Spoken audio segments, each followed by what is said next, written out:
Hello everyone, good afternoon. How you guys are doing? As we are talking, India is taking one of the longest voyage in space. As we are talking now, the PSLV C-57 is taking Aditya L1 towards its Lagrange point 1. Actually, as I'm talking, here I'm having YouTube live stream of ISRO. Yeah.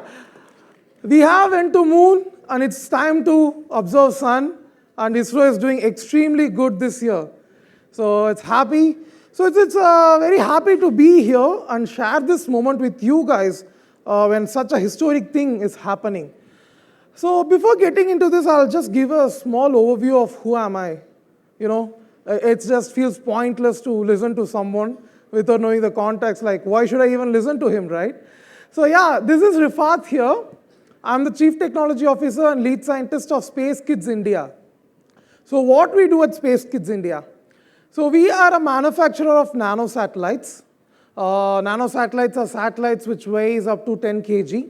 So we manufacture nano and micro satellites. So far, up to 25 kg we manufacture satellites. And we have done 26 missions so far. So we have launched 4 satellites into space on board SSLV and PSLV. We have launched 2 payloads into space in collaboration with NASA on their suborbital rockets. And we have done around 19 balloon sat missions. All this number may sound weird, or this guy is talking about satellite and all this thing he's telling.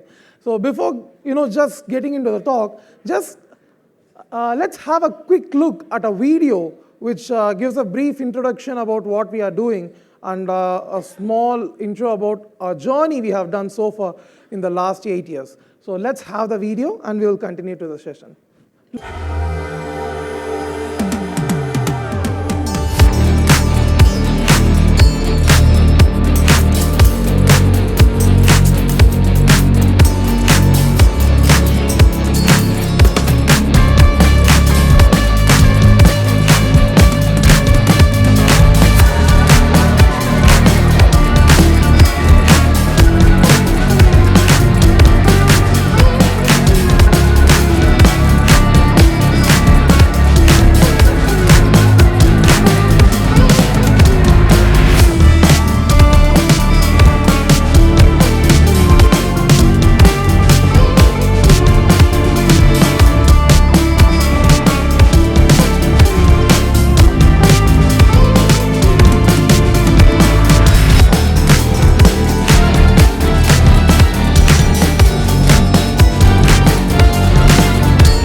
Thank you, sir. Thank you. Thank you so much.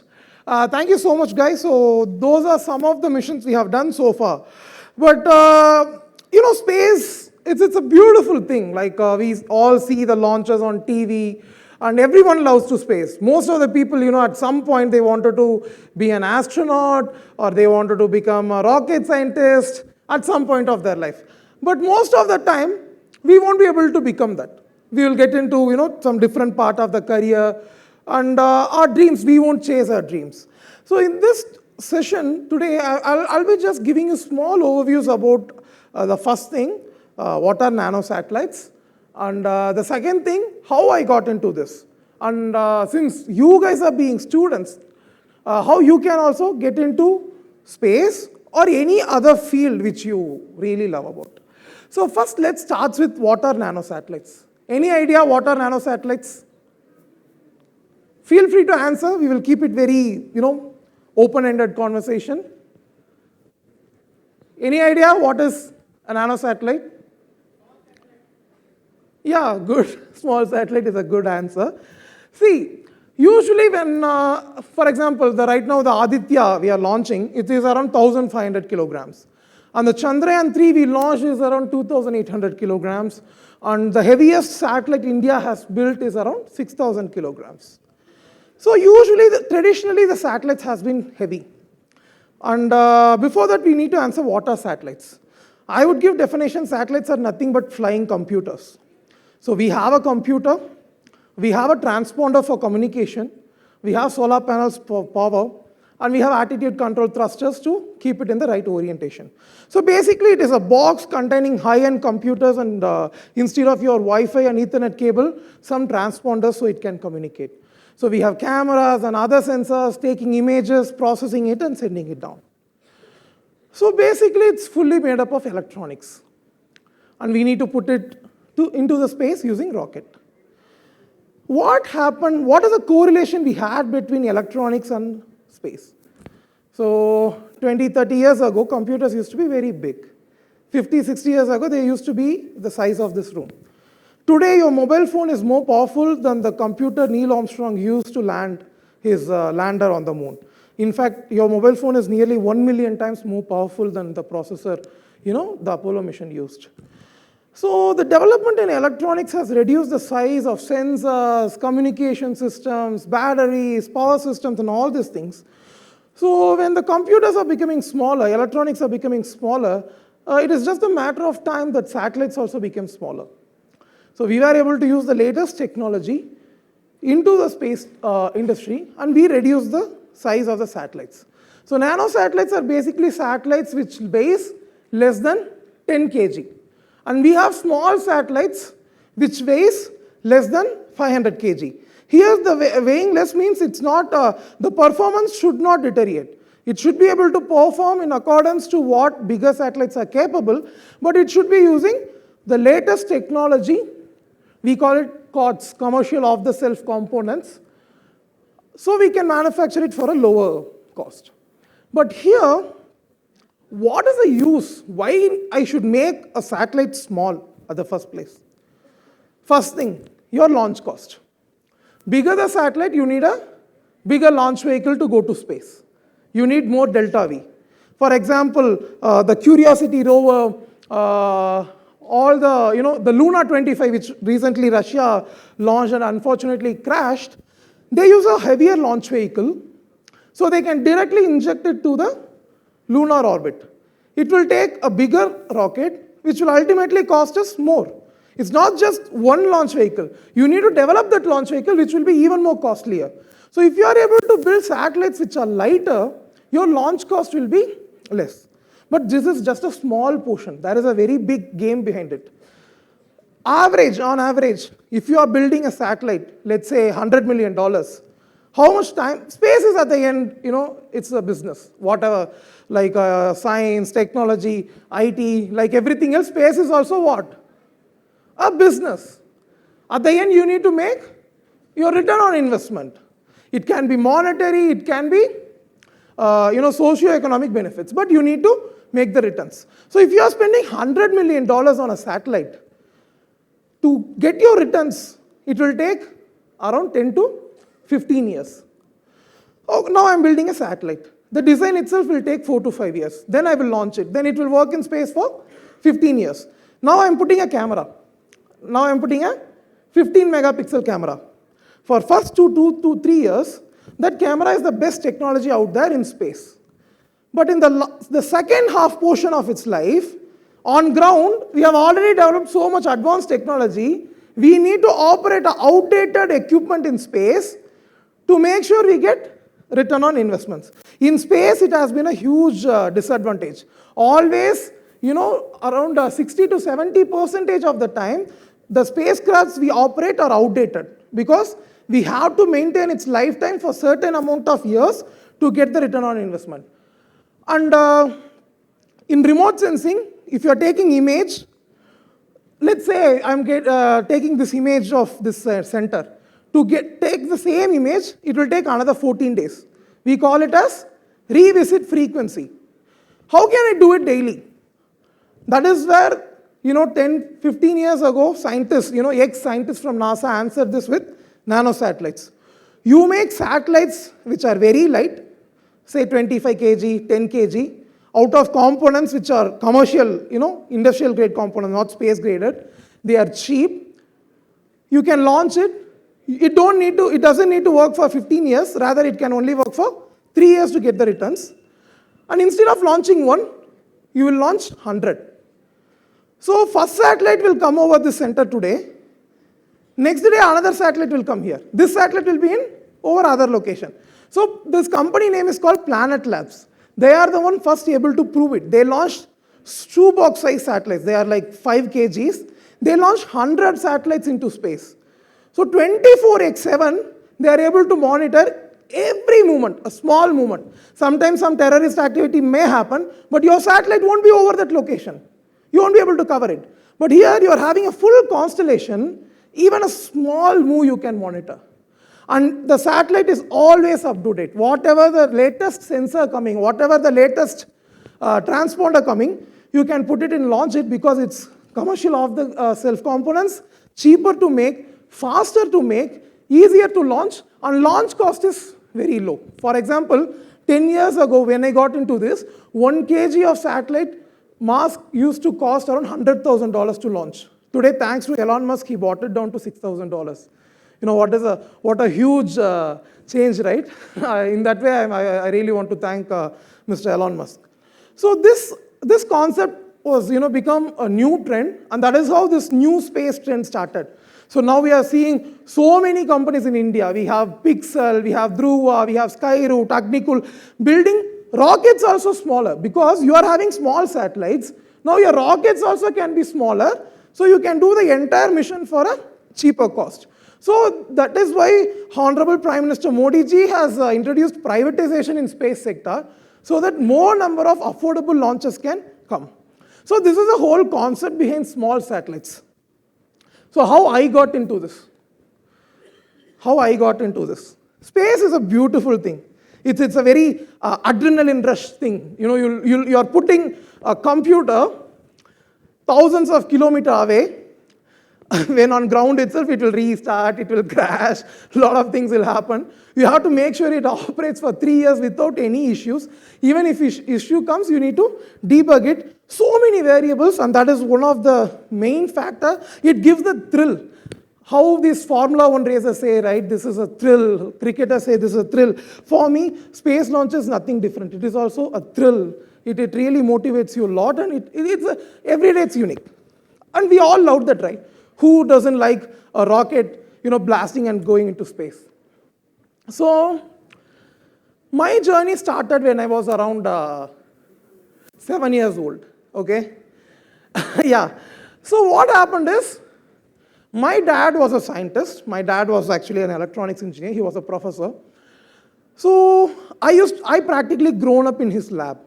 So when I was a kid, I started coding when I was around 7 years old.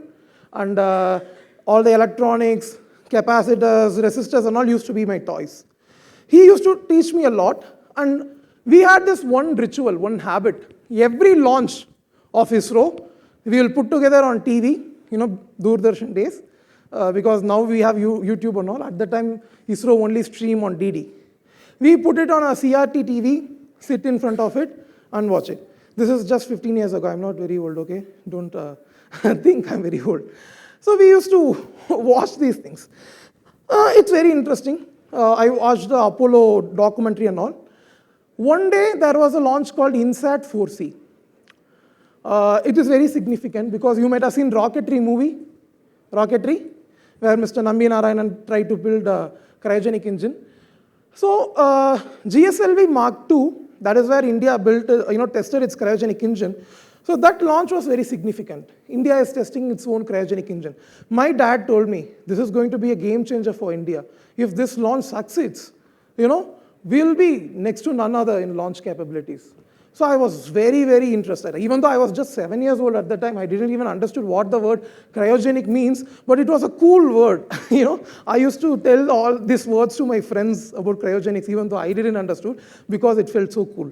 So we all sat in front of TV and watched the launch, but after 20 seconds, the rocket launched and it just blasted into pieces.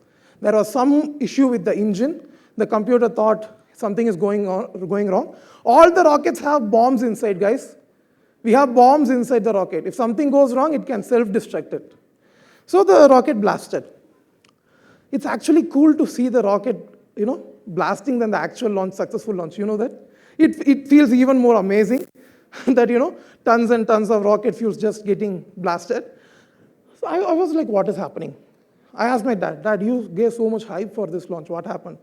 So he told, see, this is a very complicated thing. It's not like you're building something and you're launching it. There are so many things involved in it. You can only understand it if you are able to do it. Once you grow up and if you are able to get into this industry, then you will understand how hard it is to become a space scientist. So that event really motivated me to learn more about space.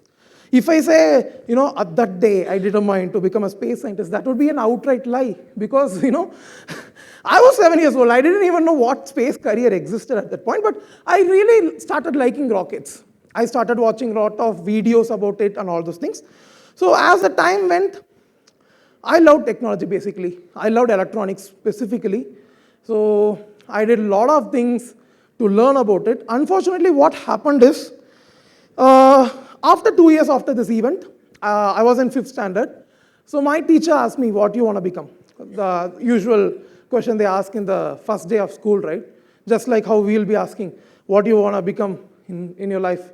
Nowadays, we can say social media influencer, food blogger and all this thing.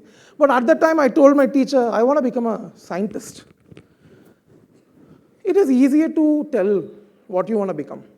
But she asked one question which was different, which most of the people we never ask. How you are going to become a scientist? That is actually a better question to ask. So I was like, yeah, that's a good question. How am I going to become a scientist? So I answered her, my dad is already a scientist. He got this thing figured out. So I can ask him and follow the same path and become a scientist. But unfortunately, things never goes as expected, right? Our lives never go as expected. So it might sound dramatic, but that afternoon, my dad actually passed away. I came home for the lunch and I found that. After that event, even though I was in extreme sadness, so many things running in mind to digest it, one question which remained in my head for next 1 year was, if she asks the same question tomorrow when I go back to school, what answer will I give? What answer will I give? So that actually turned me into an extremely career-focused guy from young age. So when I launched the first satellite, I was just 18 years old. A lot of people ask me, at 18 years old, how you are able to launch a satellite in collaboration with NASA? So the answer I would say is, the difference, delta T, the delta time is always same. It is all about when you are starting. If it is going to take 2 years to build a satellite, it will take 2 years. You can't accelerate it. But it is all about when you are starting. For me, I just started very earlier. So after that, I just started. I'm coming from a very normal family, from a very small village, 400 kilometers from Chennai. Not even, see, It may sound like 1980s or 1990s, but it is actually early 2010s. In India, in the villages side, 2010s felt like 1990s. We didn't have internet, we didn't have 3G or 4G. So why I'm telling you is like, it doesn't matter from where you're coming. So at that time, I started focusing a lot on how can I become a scientist. So yeah, I'm coming from a normal family. So if I want to become what I want to do, I have to figure it out. I have to answer my own, how I am going to study, how I'm going to get into this industry, which is, harder than becoming a sportsman, because only very few people get the opportunity. So I started participating in all the science competitions, doing a lot of courses, developing my own skills. Yeah, of course, it costed me a lot. It costed me a lot of wonderful years as a normal student, enjoying a lot of things that I realize nowadays, and I regret it kind of a little bit. But yeah, of course, it helped me to be where I am today. But the thing is like, so I started learning electronics more in depth. I watched a lot of movies. Movies helped me a lot. In fact, one of the movies which helped me is 3 Idiots. So what happened is in 3 Idiots, the drone scene will be there, no? So I watched that thing. It is all about, see, a lot of things happen around us every day. It is all about how we are reacting to it. So I was searching for opportunity. The biggest thing is like, opportunities are neither created nor, destroyed. It's like energy. It's there. You just have to take it. And you have to figure it out. When I watched that movie, I was curious what is happening, how he is doing it. And then I watched this robot, Rajnikant's movie. So I know programming from a very young age, but how he is programming a mechanical hardware, how he is programming a physical thing. Nowadays it is very easy. You will take one Arduino, program it, we call it embedded systems, we call it IoT, all that stuff. But at that time, it was curious. Yeah, I can write a software, I can make one calculator on C++, but how will I program a robot? And that thing really changed. I literally went to Google on 2G network, and I Googled how to program a robot. That is the one thing we never do. We see movies, we see a lot of things, we question, we think ourselves, but we never act in the way. So I Googled how to build a robot. Robotic courses near me, all this. Luckily, I found one guy, one professor, taking robotic classes in Taiwan. Nowadays, robotic classes are very common in India, but this is back in 2010, around 13 years ago. Again, we will say, oh, that guy is in Taiwan, how am I going to do it? But I wrote an email with my broken English when I was in 7th standard. I got a reply. I paid and I joined the course actually. And I'm always thankful to that professor because he taught me the embedded systems. He sent me the kit from Taiwan. He taught me how to build things. Even though I didn't got into robotic-based career, but what I'm right now building with satellites, basically fully embedded systems, the foundation I got is a very strong one from him, and I always be thankful to him. Then I got into it. I thought I never told I'm going to become a space scientist. For 1 year, I was like, I'm going to become a robotic engineer. Next year, I'm going to become a drone thing. See, I was liking technology, but I was not sure what I want to become because a lot of things are there. That is why we need to explore.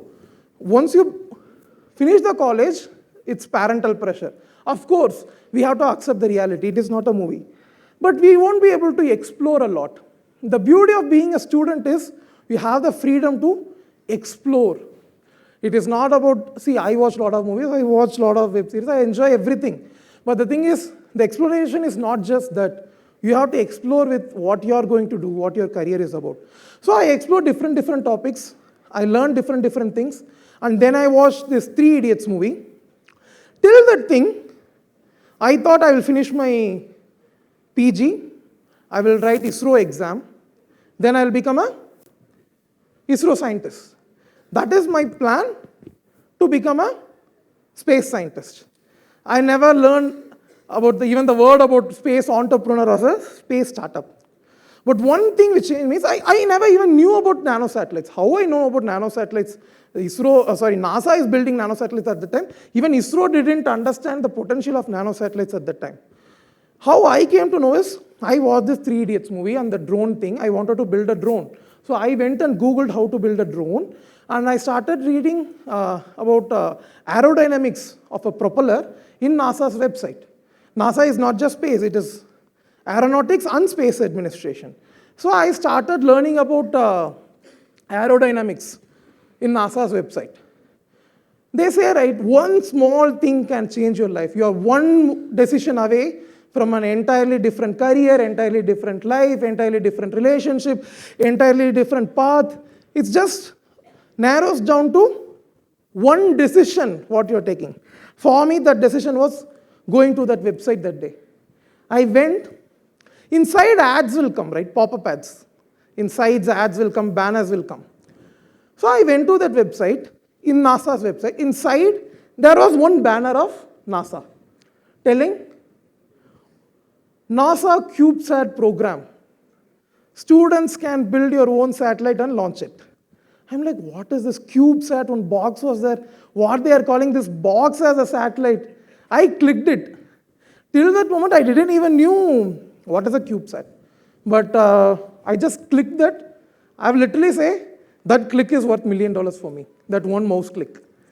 I clicked that, it opened a new tab, not new tab, new window, because at that time, the concept of tab was non-existent, okay? So new window open, it's telling, they used to call it as the NASA Cube Quest Challenge. I read, I got so excited, oh my God, this much opportunity. Already 10 student teams built and launched 3 kg satellites, 2 kg satellites. At the time, it was not about commercial and everything. For me, it is about becoming a cool scientist, building stuff and putting it into space. I was so excited. I'm like, I'm going to do it. Then finally, I came to the last page, qualification criteria. You have to be a US citizen, studying in a US institution. My dreams were shattered. As much as I got excited, it all went down. I was like, okay, what shall I do next? Does ISRO have a similar program? I went to ISRO's website. ISRO's website felt like 1970s. Not even much detail about their own program. So I started searching. See, if we really want something, we will take all the efforts possible from us to do something, right? So I started Googling. At that moment, what I thought is, one point, I searched for a year of how to become a space scientist and build CubeSats. I gave up. It's okay to feel like giving up. Sometimes it's okay to give up. Life is not always a movie of never give up, do this, all this. No, nonsense. No, not like that. So at one point, I'm like, okay, I was participating in a lot of competition. I was losing continuously also. I'm like, okay, maybe becoming a scientist is not my cup of tea. I'm never meant to be like this. So I started exploring other options. I write good. I used to be a good writer. So, and again, I watched a movie about journalism. So I thought of becoming a journalist. So I took a break from this. I applied for a big local journal. And I got selected as a student journalist. So 1 year, I went in a different direction.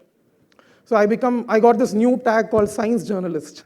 So I used to write a lot of articles about space, because at least I'm not to become a space scientist. At least I'll do something related to space. I was in 9th standard at the time, okay?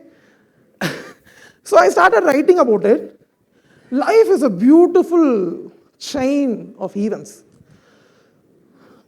It taught me everything I was missing and why I was losing competitions and things. The communication, the way you're presenting your idea. So I got trained by some of the best journalists in the country about how to get information you want from the people. And Dale Carnegie's book is there, How to Win Friends and Influence People. So basically, those are the things I learned. So how you can influence people and how you can get things you want in a good way. So that thing I learned, and I started applying it to my career. And after 1 year, I met Dr. Srimati Kesan, you might have seen in the video. And that is where everything got changed. She was the ambassador for NASA, first ambassador for NASA. She used to take children from here to NASA to teach about space. And she always felt why we should take students from here to there. Why we don't have such facility here. So she wanted to do something like that, and she was looking for a technical person. And I was a technical guy looking for someone to guide me and put me in the right track. So one day my editor called me and told there is a new company like this who are taking children from, India to NASA. you go and write about it, cover it. So I went there as a journalist to take interview of her. So, but when I went, I was like, okay, this is what exactly I want. So that's how I met her. So that year I got the Best Journalist of the Year award in my state. But then I had an opportunity to work for a few more years, but I discontinued from there and joined Space Kids India as a student scientist. So I started putting all my technical and all the skills I got. I upgraded into operating system 2.0. So again, started doing a lot of things. I participated 2 times in national level science expos, and I won the President's Award for National Award for Science Innovation back in 2016 when I was in 12th standard. So that was a big boost. So we were trying to convince ISRO, but ISRO was like, you are just a bunch of school students, right? Only IITs and big universities were able to get a chance, because at the time, ISRO realized that, this kind of opportunity is needed and they were supporting, but only the premier institutes were getting that. So we were like, okay, we will do it ourselves. Like, like the Batman and other people saying, okay, I'll do it myself. So we launched that balloon, high altitude balloon, that doesn't need a rocket, so we can go till 30 kilometers and do the research to demonstrate and show to the people that even though we are a bunch of school kids, we can still execute a very good mission. So we did that, and it got attention of some people at US, a rocket private manufacturer, and they gave us our first opportunity to launch a small payload into space. And eventually in 2017, a lot of things happened in middle. It was a whole big story. I'm just keeping it short for the time being, because I even discontinued my school 1 year in middle due to some mental health reasons. I even at some point I wondered if I able to finish my schooling. But luckily, in 2017, I finished my schooling, and I also participated in a NASA competition. Again, I used to watch this NASA website daily and apply for everything. And I always felt, okay, I'm never going to win it, because so many best minds across the country from big schools are competing. But luckily, in 2017, NASA selected our proposal. We gave one proposal to build world's lightest satellite called Kalamsat, weighing just 64 grams. NASA really loved that proposal. They selected that, and we got an opportunity to launch it for free to space.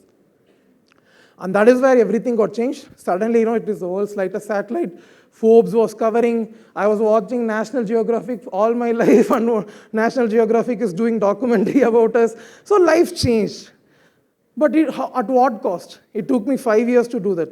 I left that. It is like KGF dialogue, right? Space, space, space. It's very hard. It's not I don't like it. I try to leave it, but space likes me. I can't leave it. So a lot of times, I try to leave space and go to some other industry. Really, a lot of times, I was like, okay, space is hard. I'm going to change to some other industry. I even tried moving to blockchain one time, but space is like, no. I'm meant for you. You can only, do this. So at one point, I just accepted it. Okay, if this is the God's will, I'll just do. This is what I wanted my whole life when I was a kid. I prayed so hard to God that He literally granted it. So now I can't get out, of it. So I started working on it full time. From there, ISRO also recognized us. They came to know about us. And after that, they gave us the launch opportunity. And our first launch with ISRO was in 2019. We launched our first satellite. So far, we have launched 4 satellites. You might be wondering what this guy is launching satellites and all. What is the use of this? Why he is doing all this? See, initially, these were technology demonstration satellites. Usually, when nanosatellites are being built, it's just being assembled here. All the components are from Europe and US, onboard computer, communication system, and everything. They build, most of the small satellites, they build this subsystem and put it together, and this is very expensive. So I thought, why? This is just electronics and few other things. The cost is never for the actual hardware. It is for their R&D, it is for their test. Once you get into the industry, you will understand it better. I can't explain it deeply. But I determined we have to build all the systems indigenously here, and we should become a manufacturer and seller. So we built all the system. 2 systems were to demonstrate that we are capable of building space-qualified systems. Then we demonstrated it. Now we build commercial satellites for other customers. We are actually having 2 commercial launches scheduled for December.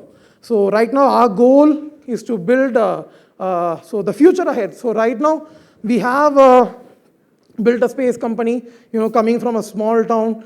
It may sound an emotional good story, let it be that way. At least if it inspires you, okay, fine. But yeah, from there, now I'm able to stand here building satellites and, I used to watch the rocket always from the TV, but, nowadays I can go and stand inside the rocket and install our, take the wrench and install our satellite inside. All this sounds very fancy, but it's hard to even for me to understand how all this happened. Sometimes even I'm not sure how all this happened. It just happened sometimes.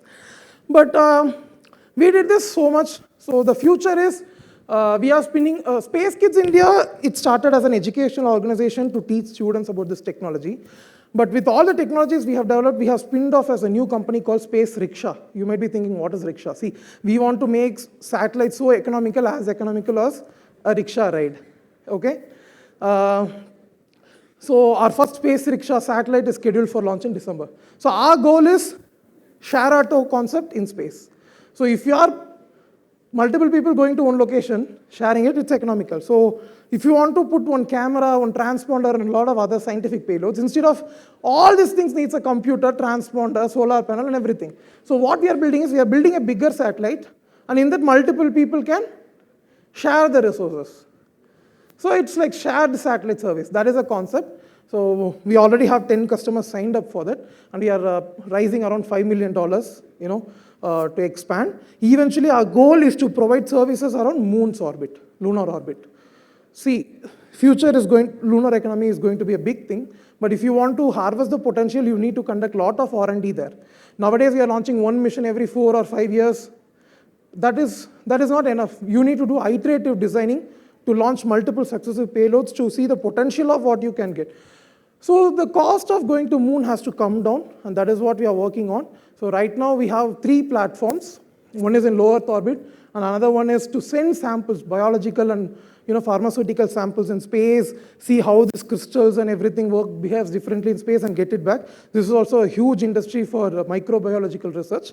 And the final platform we are working on is to the lunar thing. So apart from this, we also build traditional communication, remote sensing satellites as per the customer's needs. One thing we do unique is all the systems, 90% of the systems are fabricated entirely in-house, and we are the only 2 companies in India who have this capability so far in terms of small satellites.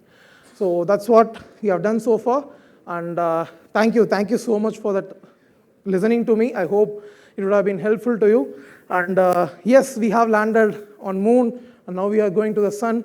Let's see what future holds for us. Thank you, guys. Thank you so much. Any questions? I'm open. Sun, is it possible? Yes, sir. That's a good question. Actually, the Aditya L1 mission we are launching, right? Yeah. That is not going to Moon. It is going it's not going to sun. It is going to a place called Lagrange point 1. It is a place between Earth and Moon where the gravity is equal, it's balanced, so that you can just be there without using your fuel. From there, you will always have field of view of sun, so you can continuously monitor the sun. So we are not going to literally to the sun in this mission. But there is another satellite called Parker Solar Probe, which actually went to the sun. In fact, it went inside the sun, Corona, little bit. So they spent a huge amount of money to, sorry, sir? I think it was launched around 8-9 years ago. NASA, of course, that's not even a question. So they spent so much money to come and build a thermal protection system, which can protect the satellites from sun's temperature. So that satellite is still circling around the sun. Sometimes it takes a dive into the, little bit inside the sun into its corona and measures the solar physics. Distance, I'm not exactly sure. It changes. They can control it. They can control it.